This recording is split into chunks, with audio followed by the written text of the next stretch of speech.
Good morning student. आज चलो हम लोग स्टार्ट करते हैं आपका कक्षा 12वीं व्यवसाय अध्ययन में लास्ट चैप्टर जो हम पढ़ रहे हैं। कौन सा चैप्टर है आपका? उपभोक्ता संरक्षण।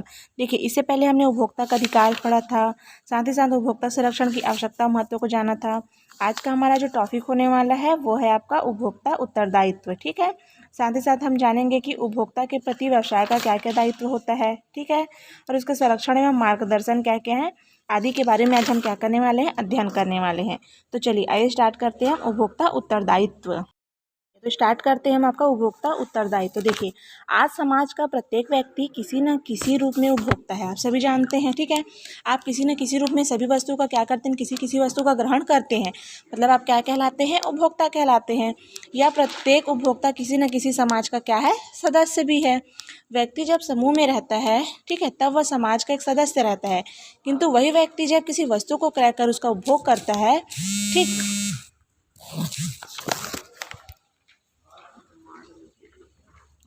तो वह उपभोक्ता कहा जाता है। ठीक है, उपभोक्ता की समस्त गतिविधियां सामाजिक स्तर की होती है।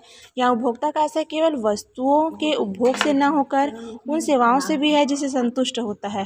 ठीक, जैसे आपने पिछले कुछ दशकों में भी जाना है कि उपभोक्ता उत्तरदायित्व के प्रति सरकार, गैर सरकारी ऐच्छिक संगठन और साथ ही साथ जितने भी आपके व्यापारिक वर्ग हो गए वो सब क्या हो गए हैं, काफ़ी आकर्षित हुआ है।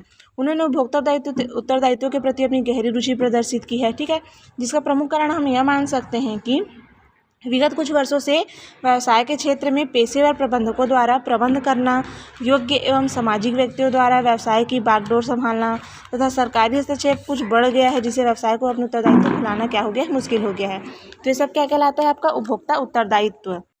चलिए आगे बढ़ते हैं। अब हम समझते हैं इसी में उपभोक्ता के प्रति व्यवसाय का क्या क्या उत्तरदायित्व होता है। तो देखिए, व्यवसाय का आपका जो सीधा संबंध किससे होता है? उपभोक्ता से होता है।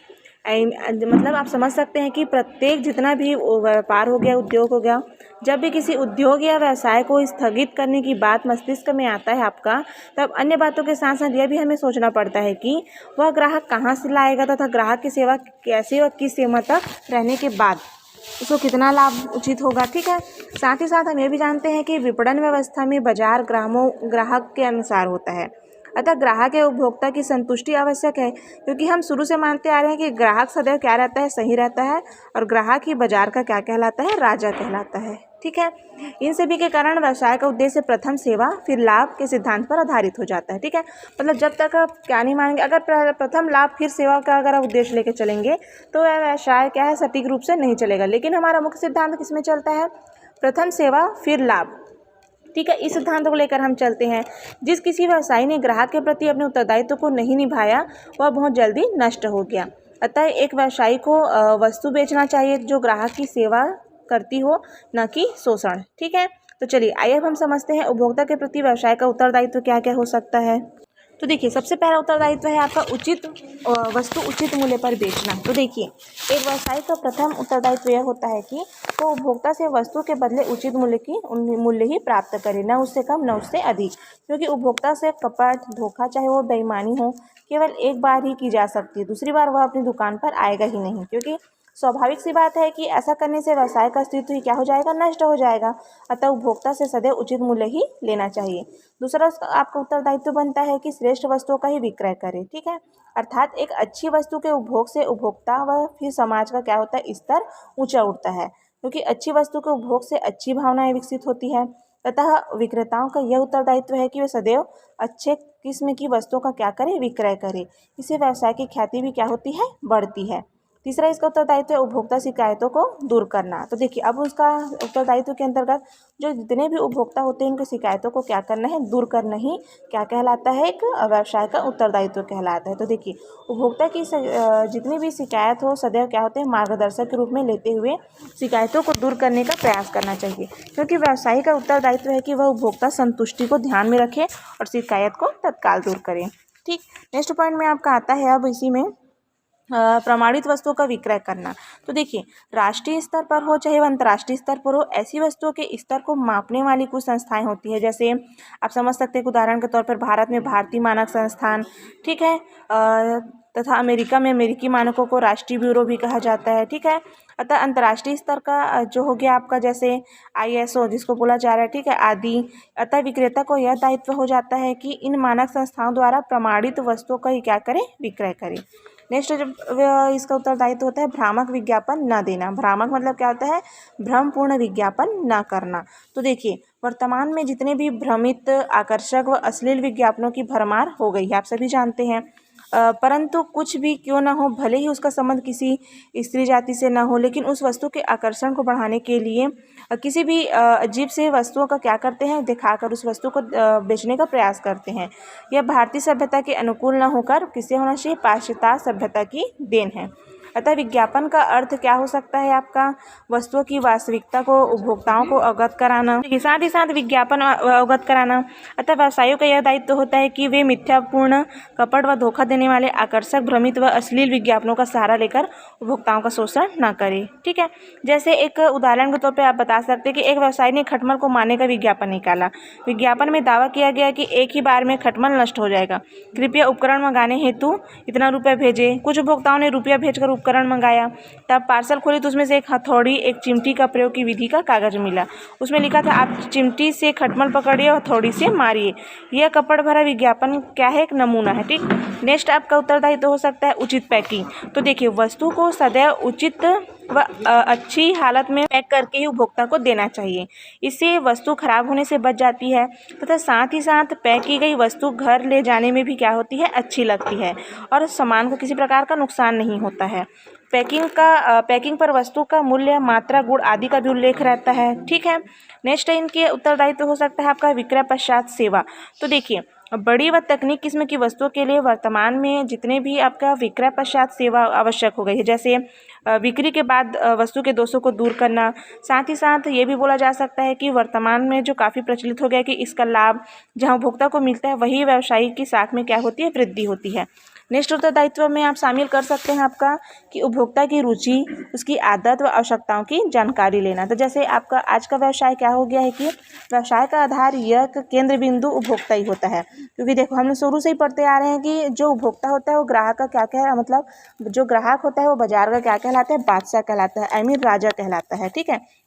अतः उपभोक्ता की रुचियों व आदतों को सदैव ध्यान में रखकर ही क्या करना चाहिए, व्यवसाय करना चाहिए, ताकि उसी के अनुकूल वस्तु का उत्पादन कर उपभोक्ता को संतुष्ट किया जा सके।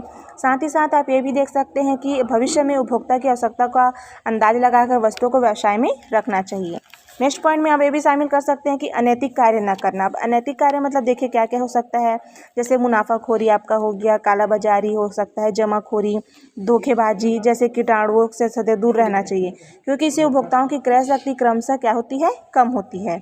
ठीक। नेक्स्ट और बहुत सारे उपयोगिता मतलब इसके और बहुत सारे आप दायित्व ले सकते हैं, जैसे उपभोक्ताओं से सदैव मधुर संबंध स्थापित करना, उनसे सुझाव लेते रहना, साथ ही साथ क्रय वस्तु के उचित वितरण की व्यवस्था करना। ठीक है।